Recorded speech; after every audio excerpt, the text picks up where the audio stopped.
हाँ करो sir sir. Sir. हाँ बताओ,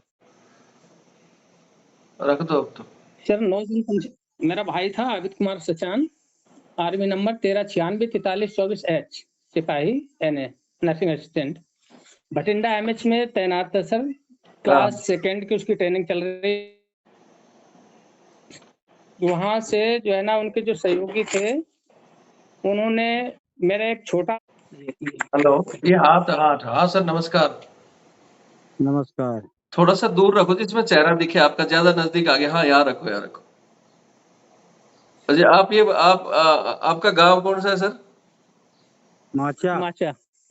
अच्छा, इनके भाई को आप जानते हो? अरे वो हमसे छोटा था थोड़ा। कितना छोटा था? पैदा हुए तब से यहीं रहते हैं, सन 1962 से। अच्छा अच्छा ठीक। और दूसरे से कराओ, एक दो से।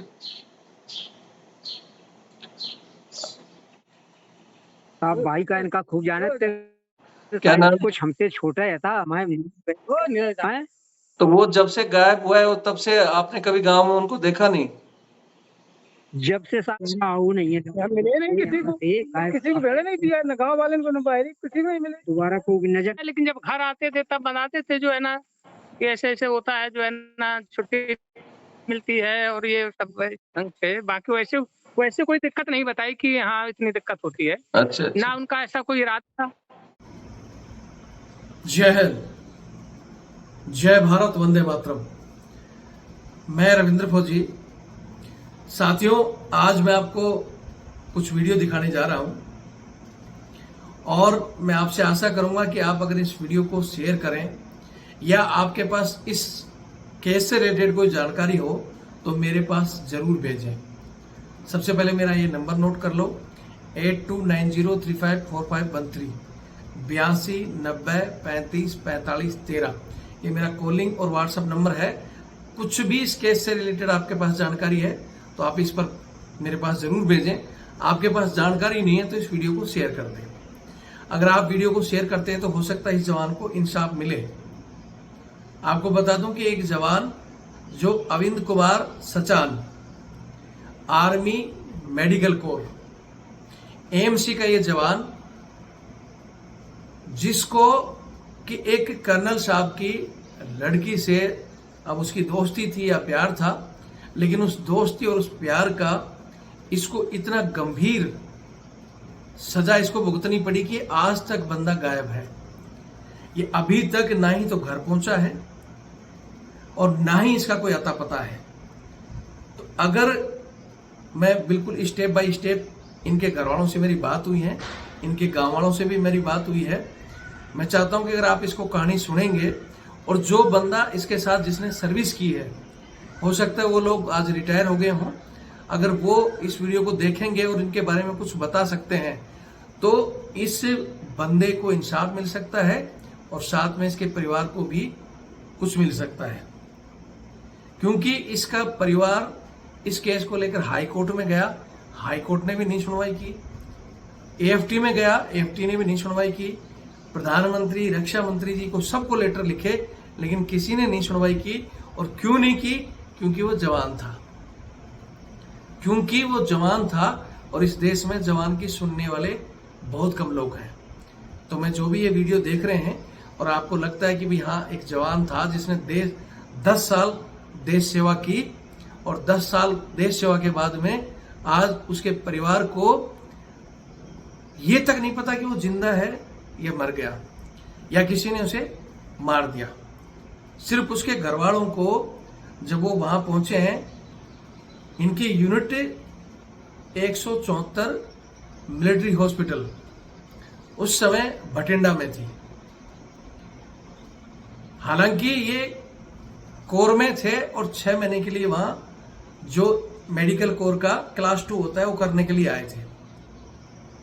वहां जो बातें पता चली कि वहां क्लास करते करते इनको सहायक भेजा या क्या कारण था, वो तो धीरे धीरे स्पष्ट होंगे। लेकिन वहां से ये बंदा गायब हो गया और दुर्गति देखो कि इस बंदे को गायब होने के बाद में घर वालों को, क्योंकि इसका छोटा भाई भी AMC में था, उसको सूचना दी गई कि भाई तुम्हारा भाई यहां से भाग गया। पता करो गांव पहुंचा है कि नहीं पहुंचा है। गांव में इसके माता पिता और इसके बाकी भाई थे, बोले यार यहाँ तो आया नहीं है। उनको टेंशन हुई और वो यूनिट पहुंच जाते हैं। यूनिट में एक मेजर कोई पांडा साहब थे और एक तलवार साहब कोई सीओ। उनसे इनकी बात होती है तो बोलते हैं कि भाई तुमने अभी तक उसकी शादी क्यों नहीं की, कोई लड़की लुड़की का ऐसे मैटर सुनने में आ रहा है, और वो भाग गया यहाँ से। हमने उसको AWL कर दिया है और हो सकता है थोड़े दिन में आ जाएगा तो हमारे को बता देना। ऐसा करके उनको वापस भेज दिया। और वापस जाने से पहले ये उस जवान की लैन में गए हैं। वहां जवानों ने हालांकि खुलकर कुछ नहीं बताया, लेकिन उसका सामान दिखाया, जो कि उसका जो बॉक्स था, बाकी सामान था, ऐसे कैसे रखा था। उस बॉक्स में उसके 5,000 रुपए भी रखे थे। अगर कोई भागेगा बंदा तो पैसे उसमें बक्से में रखे तो भागेगा नहीं।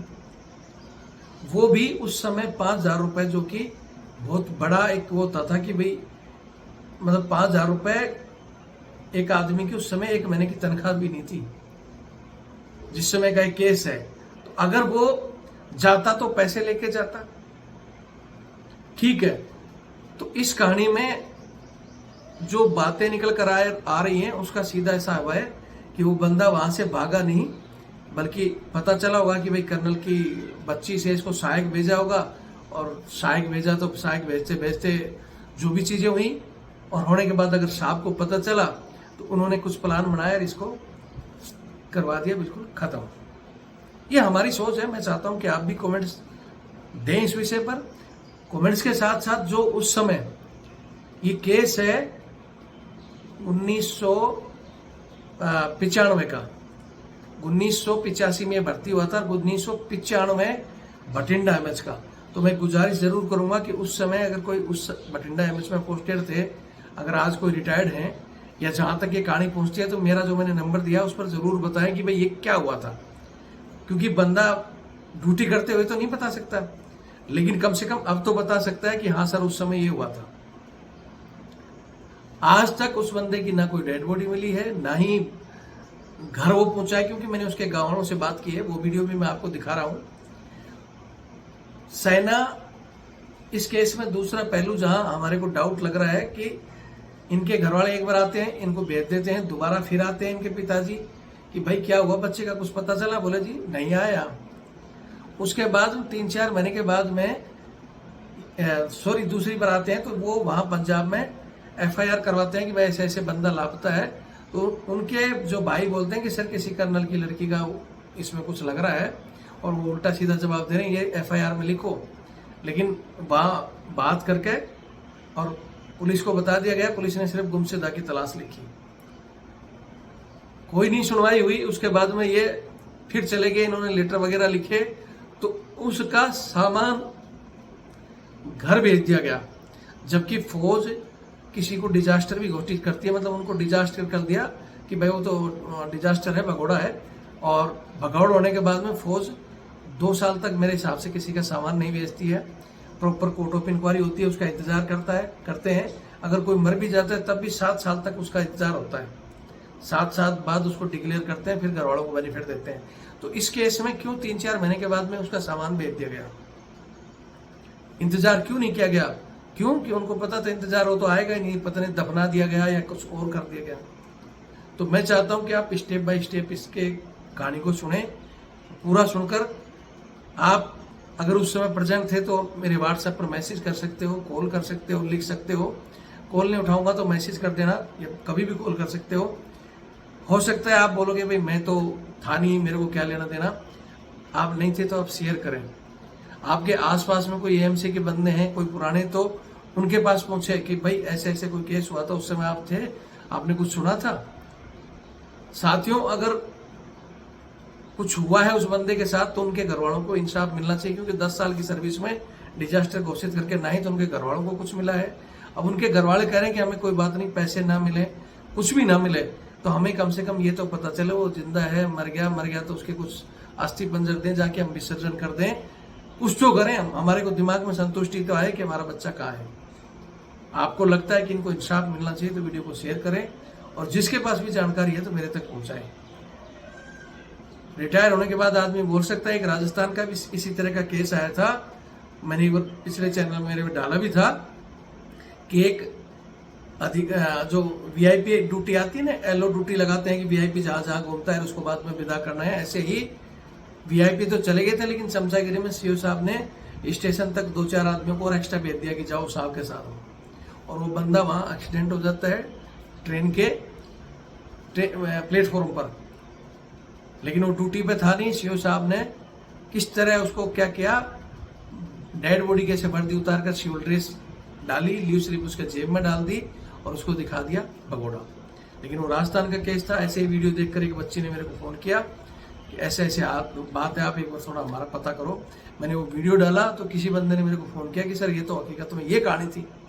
फिर वो कहानी हमने उनकी यूनिट तक भेजी कि भाई या तो इस मसले को हल करो, नहीं तो बाय नियम आपके साथ ये चीजें होंगी।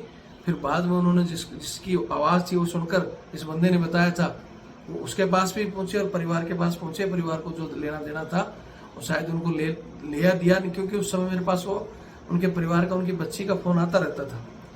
लेकिन जब वो वीडियो डाला और वहां बात हुई, उसके बाद शायद उनका केस सेट आउट हो गया, परिवार संतुष्ट हो गया, तो हमने भी छोड़ दिया और वो बेनिफिट शायद उनको मिल गया, क्योंकि दोबारा उन्होंने कॉल नहीं किया।